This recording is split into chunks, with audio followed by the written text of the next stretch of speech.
Ready 5 second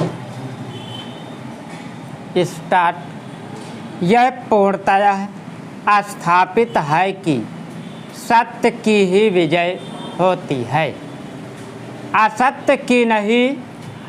भले ही समय लगे किंतु विजय का सेहरा सदैव सत्य के सिर की ही शोभा बढ़ाता आया है, क्योंकि सत्य धर्म और न्याय के मूल्यों का पक्षधर होता है। यह गौरव की बात है कि भारत में सत्यमेव जयते की आदर्श वाक्य के रूप में स्वीकार्यता है। कबीरदास ने कहा भी है, साच बराबर तप नहीं, झूठ बराबर पाप। जाके हृदय साच है, ताके हृदय आप।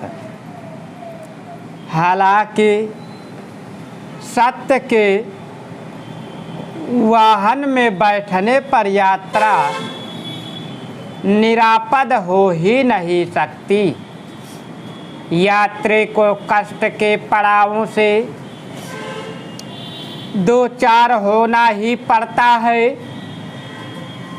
अपने जीवन में अनेकों कष्ट सहन करते रहने के बाद भी सत्य पथ पर अडिग बने रहने वाले राजा हरिश्चंद्र और धर्मराज युधिष्ठिर के नाम हजारों वर्षों के पश्चात आज भी प्रासंगिक बने होकर सत्य के शिखर पुरुष के रूप में दैदीप्यमान है।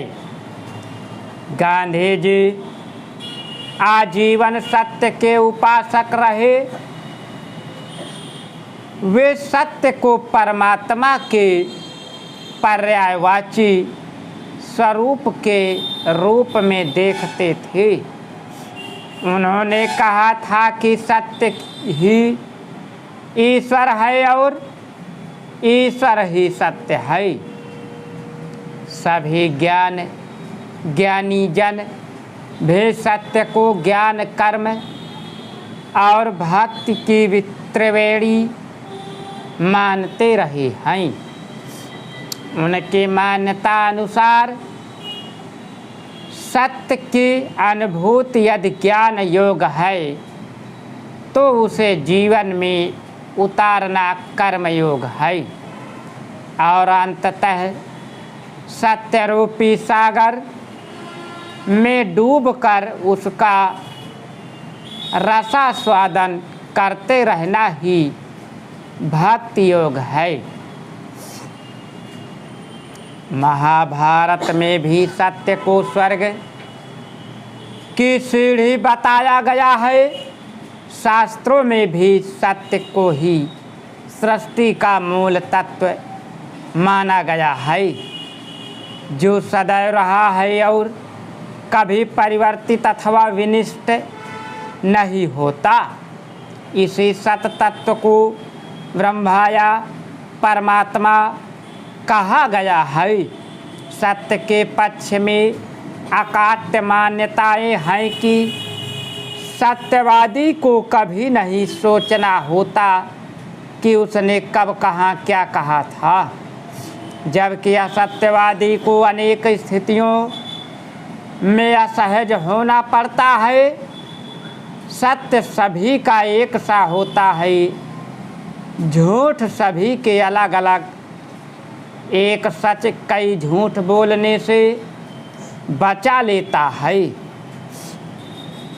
सुप्रीम कोर्ट की NHAI पर टिप्पणी स्वागत योग्य है कि यदि जाम के कारण यात्रा में लंबा समय लगता है तो यात्रियों से टोल टैक्स क्यों वसूला जाए।